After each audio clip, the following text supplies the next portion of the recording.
Have you taken any time to reflect on what this all means and what the end of your career is going to be like? You should ask me that on April the 2nd, I think, after I speak on the 1st, and go through that evening, which at one point I was fearing, and now I'm looking forward to. So I've changed my mindset on that. How did that happen? I have no idea.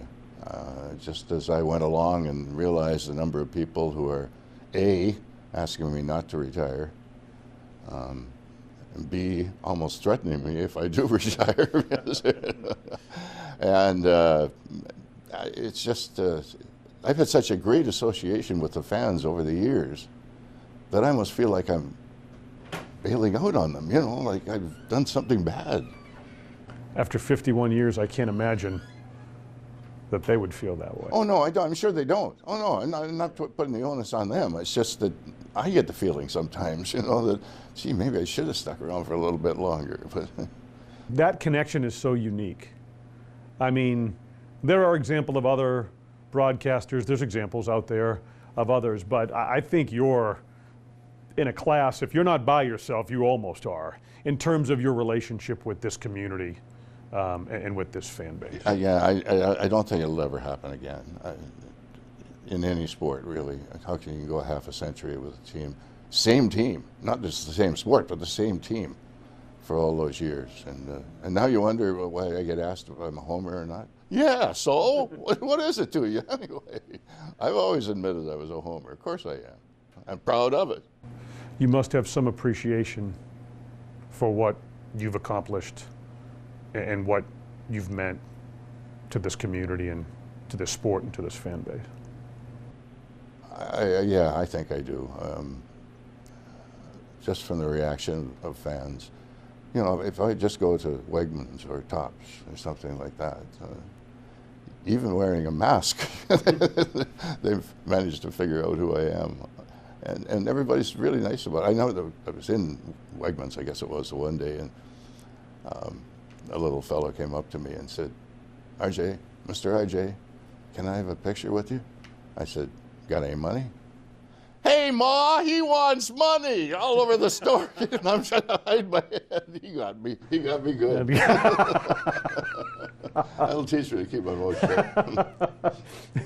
You're so identified culturally in this community with this team and with this sport, the sound of your voice. Is that something that you work toward, or is that something that just happened naturally and kind of organically? Oh, that's just organic. That's anything that came out of these lips has been pretty natural. I very seldom think ahead of time as to what, you know, when you get in terms of the number of calls that I've had that they call famous or infamous, whatever. Some cities, they're infamous. But no, that's me. You take me as what I am. As we approach the end, take me back to the beginning. When did you know you wanted the job, and how did you get it? Well, I didn't know I wanted any job in hockey until I got to Niagara Falls, and I was working at the radio station there, and I was doing the morning show, as a matter of fact, at the time. And I went to a junior game at the Falls Arena. It was the Niagara Falls Flyers in those days. And just before the game started, one of the fellows came down from the press box and said, do you know anything about play-by-play? And I said, why? He said, the play-by-play guy's sick, he had to go home. I said, well, sir, I guess we're going to find out. So I went up, and there it is. I've been doing them ever since. Was it like a fish to water type deal? No, I don't have any tape of the game. I wish I did, because I'll bet it was pretty stinky. I can only imagine it would be, but that started me right there. And then I did spend a year in the American League with the Bisons before the Sabres got here, of course. And then I got a call from Dave Foreman after the Sabres were here, before the second year started, and he was the executive vice president of administration at the time. And Dave asked me, would you be interested in working for us? And of course, I'm playing Joe Cool. I got to think about this, Dave. You know, I was over in Buffalo in about 30 seconds. How did you find your groove, so to speak? Like, when did you know this is the right fit? I did the same thing I did in junior. you know, I did the same type of delivery and the same kind of call. That didn't change a bit. I can remember when, heck, I'm trying to remember what year I went to switch to TV, but Doug Moss was the president of the team at the time, and he'd been talking to me about going to TV, and I'd been resisting. I was doing radio, and I was well paid to do radio, and I was very comfortable doing radio. I had no trouble with it whatsoever. But he did come back to me. He said, okay, we agree on money. He said, we also want you to do one other thing. We do not want you to change one iota when you go from radio to TV. You got a new boy. Yeah, I'll take it. So I did. Now, obviously, there are things you do differently, but because they just make common sense. But I never changed my delivery. I remember you telling me that. It was after like a playoff game in Philly or something very early on in the Michael Grosek series way back in the day. The Beanie Baby, Grosek, you know, the whole deal. But I had asked you that, and you looked at me and you said, you answered a question with a question. You know what I do different? Absolutely nothing. Like if it ain't broke, don't fix it, right? Yeah. Was that the approach? Like you just kind of, you're so natural at it that that's just how you're going to roll, and you did. Yeah, I just can't envision that. Well, why would I have? I mean, I think I had a reasonably successful career, so I was very comfortable in what I was doing. It was great. So, talk to me about kind of melding information, communicating that, and then adding the personality to it, the part that sets you apart from everyone else. How did that happen? It just went with the flow. If you ask me, do I think about these calls that I'm renowned for? No. The only one that I might even come close would have been La La La, Patty La La, and that was because Pierre Turgeon had been traded for Patty La La, and I used to say, ooh la la, Pierre, when he scored. So whether that was stuck in my mind when Patty showed up and scored a goal, which took about 20 seconds, I think, yeah. I don't know. I don't know. And wasn't Scary Good? I remember you told me that story. Scary Good had been a commercial or something. Yes. We can't remember what commercial. No, I don't have a clue, but yes, it was. It was a commercial. I think for cookies or something. I don't know. What do I know about cookies? But was that just Pominville goes around Alfredson and scores? Yeah. That's naturally what came into your mind. You hadn't prepped that. It just kind of dropped in and first of all, they're on the power play. Ottawa was. So it just fell together properly. The only guy back is a forward, and that's it. The guys on the bench were up, and I know what they were yelling. Forward back, because they can't skate backwards. You know, they're not proficient at it. And Pominville took full advantage of it, right around them. And Daniel Alfredson was a heck of a hockey player. So, of all the calls, which one do you think is the most distinct, and do you have a favorite as you reflect? No, I don't at all. And one of the reasons I won't pick is because they've got a contest going on right now, and I don't want to screw it up for them. But no, they're all at the same level as far as I'm concerned. I can tell you it's age-based, though. I firmly believe that if you ask youngsters which one they like, it's top shelf or Mama hides the cookies, but that fits, right? That just fits. So you build this amazing career, and then you get a diagnosis of throat cancer. Uh-huh. I'm sure you've reflected on that. Take me back to that time and how you were able to deal with that and work your way through it. Well, it all started with a little bit of a sore throat, and it wasn't even a big deal. I went to see my doctor, and he said, I don't see anything. It's okay. I waited another 3 weeks or so, and I went back to see him again. I said, I don't see it. He said, I'm going to have to send you somebody who's got the material, and they can see down your throat and everything. So he did. He sent me to a specialist. Specialist took a biopsy. But at the same time, he also said, I don't think it's anything, but we're going to send it away. So then we got a call back when the results of the biopsy came in, and took us into the consulting room, my wife and I. And the lady at the desk, the nurse, was rubbing my back as we're walking down the hall, and thinking, oh, I am so screwed. It's, you know, I'm in trouble. And I was. They said it was stage 3 throat cancer. Didn't know a whole lot about throat cancer, but I knew there were only 4 stages. So that didn't exactly cheer me up whatsoever. I had already started to get ready for treatment in Canada, and the Sabres called and said, would you rather be treated in Buffalo? And I said, well, yeah, I would rather be treated in Buffalo if we can arrange it some way. And so they did. And I was treated radiation at Cancer Care on Harlem Road and ECMC for everything else, including chemo. And it was a trying time. It was a trying time for the family, though, too. You know, that's the thing about it. It's not just the individual who's got the disease. But here I am almost 10 years later. It was 2014, right? And there's no sign of it anywhere. They did a heck of a job, those doctors. Fantastic. Yeah. How did that change your perspective? Only on a private basis, that's all. It didn't change my perspective as far as the game was concerned or anything.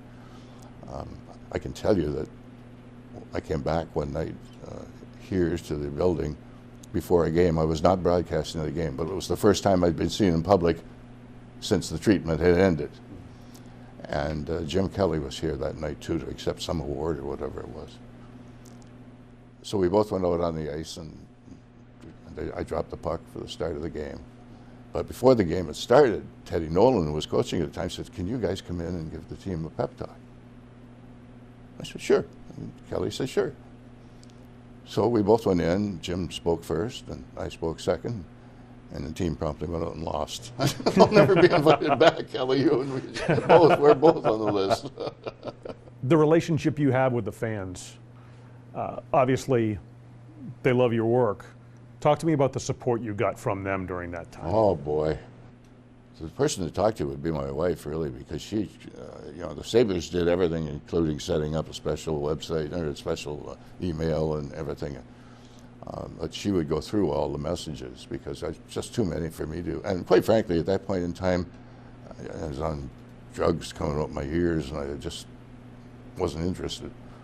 But she kept them all, and particularly the ones that she thought I'd be most attractive to, and they were from everywhere. China, you know, these are ex-Buffalonians. Some guy in China is. You got a little more to worry about than me, buddy. You know, back in Buffalo. But it was from everywhere. I don't know how many in total. More than hundreds, anyway. How was it getting back behind the microphone after that? I came back and did one period for each of the first 2 games, I think, or maybe 3, I can't remember. And that was planned. That was planned. I know the first game that I came back and did, at the end of the period, I got up, walked out of the booth, down to the elevator, right down to my car, jumped in, and went home. I was so tired that I didn't even know until the next day who had won the game. Had it. I remember being with you in Toronto for the Foster Hewitt, right? Uh-huh. All the honors, all the experiences. The teams never won a Stanley Cup. You had to bring that up, didn't you, Adam? Yeah. Thanks a lot. No, but How much does that? They've been there twice, and I was there both occasions. Does that leave a void for you at all? Yeah. Yeah. But you know what? There's an awful lot of players who never won a Stanley Cup either, a lot more than me, you know, so. But there's a void there, yeah, and I wish it had been filled, but it wasn't. Let's just talk about what we've seen, even recently, with what this franchise has been through. With the change in the multiple changes in ownership, with Jack Eichel out of here now. And I know you admittedly say you're a homer. Yeah. But I think a lot of us, even the most objective among us, can see they're starting to turn a corner here. Oh, yes, they are. Yes, they are. Alex Tuck has been incredible, as far as I'm concerned anyway. It seems to have all changed. The mindset seems to have changed the day he walked through the door. Even though when he showed up, he was recovering from shoulder surgery and couldn't play. He's got such a positive attitude. He's incredible. And I think that's been a big part of the turnaround. Or an important piece of the puzzle, let's put it that way. With your experienced eye, it must be very interesting to see what's happening. It is, and I really think they're on the right track. They got to keep this group together, though. I think that's very important, and they certainly have to keep Don Granato behind the bench because the players really like him and have every reason to. And they play hard for him, and that's evident now. You can see that out there. And then when I see that clip the other day of Krebs getting up and doing the rah-rah in the dressing room, I think, that's a kid doing that. It's supposed to be one of the older guys. And that was awesome. And then I saw Boso's young son, number 21, Dad. I thought that was great. Maybe that's because I got a whole bunch of Rugrats too for grandkids. But. You know what? I'll throw this out there. I wasn't going to ask this, but I think a lot of fans, if they were sitting where I am right now, would. What did you think of Eichel's comments the other night after the Vegas game? First, I'm shocked. I came over in the morning and specifically to talk to Jack because he and I got along very well together when he was here. And there was no bitterness with him, none whatsoever. We had talk for 10, 15 minutes, I don't know. And when I saw those comments, he must have been under some pressure because that just didn't look like him to me. And he didn't, all the time that he was here in Buffalo, you talked to the media guys, who sat in the dressing room longest and put up with the media longest, it was him. Mm-hmm. And night after night, you didn't hear any talk like that come out of him. So I think he misspoke, and you can't put the genie back in the jar, so he's got to pay the price now. This is a question that's probably impossible for you to answer, and maybe I'm sure there are. Do you have a favorite Sabre through the years, or a favorite group of them, or maybe a team that from whatever era? I mean, you'll take so many memories, but which one or ones stand out to you? Well, the one would be, was it 2005 and 6? They went to the conference finals against Carolina with literally no defense going into the last game and lost, barely, but lost. And for the first time, and maybe the only time that I can remember, I went down to the dressing room after the game. I never do that. I never do that. And I went in and just walked around the room and shook everybody's hand. And then I like this part is when I got to Ryan Miller. I shook his hand and we both started crying. So I mean, there were a lot of tears flowing in the room itself that night. But I was fine until I got to him. And Ryan and I were always pretty close together. So I remember being in the Baltimore airport and got a text about McKee. We were on a connection to Raleigh. Yeah. Text comes in, and if you give him Conley and maybe one of those defensemen back, they're gonna beat Carolina, and I thought that was their best chance at winning a Stanley Cup. I think they'd have beaten Edmonton. I think they would have too. I think they would have too. I remember that you're talking about McKee. Jim Lorenz and I were in the team hotel downstairs in the bar having a beer, Sharks, and Lindy came in and he was laughing. I said, "What's so funny?" He said, "I just found out McKee can't go." I don't know what else to do. So he didn't know about it until late the night before. Well, it wasn't that late, but that's when he found out. So are you, as we approach these final games and as you approach them, are you approaching them, do you view them any differently? I'm trying hard not to. I'm trying to make them just be the same as I have been all along. I don't want to change myself because I'm on my way out the door. I don't want that to happen. And I don't want people to think that I'm changing for that reason. So I'm consciously thinking about just keep your nose to the grindstone and do what you've been doing for the last half century. You know. We spent some time earlier in the interview talking about your start. How much have you changed in terms of your approach, in terms of what you are as a broadcaster from the beginning until now? Well, as I've said before, that was 4 dogs ago. And yes, I do remember the names of the dogs before you even asked me. But when that puts things in perspective for me, that it's been a long, long time. And that whatever I did, I'm happy that I'm going out on top of my profession. I'm very happy about that. And I don't think anybody will doubt me. You sound like you still got it. What, in an interview? On the air. Oh, yeah. You feel that way? I can't hit the high notes like I used to be able to do. No. No. Yeah, I think I'm fine, but time goes on. What would you say to the fans? Or what will you say to them? I'm not telling you, Adam. I'm not giving away my speech. I've been working on it. You have been. For 51 years. For someone, so yeah, I was going to say, are you preparing that speech for someone who doesn't do a lot of preparation before each and every game? No, We've no, talked I have about a speech. that. Yes, I do. I do. I have it done. How hard is that to do? And if you're not going to, I understand you're not going to tell me the speech, but what's going into it? What are the emotions and what are you Well, hope to convey? basically what's going into it is the thank you list. But I can't thank everybody. There's too many people. So some are going to get left out, and I'm sorry about that, but that's basically what it's going to be, is a thank you note. Every time I've asked you about whether you were going to retire, I think year 49 we talked, year 50 we were in Pittsburgh before the opener, I remember, and we had had the similar conversation, and you looked at me and you said, I can't imagine what else I would possibly do. Well, that's a problem. It still is. Is it? I have no idea what I'm going to do. No. I don't know. Honestly, I don't. I've thought about it, and I don't play golf anymore, and a lot of things that no plans on moving whatsoever. Our home is our home, and we're not going to go anywhere. But I'll be fine. I'll figure out something to keep myself occupied. Is it you want a connection to hockey, or is it something completely different? I don't know yet. I honestly don't. I love to read, so it's a good habit to have, because you can always spend time reading. And nowadays, of course, you can put 10,000 books on one of those little dinky things. So yeah,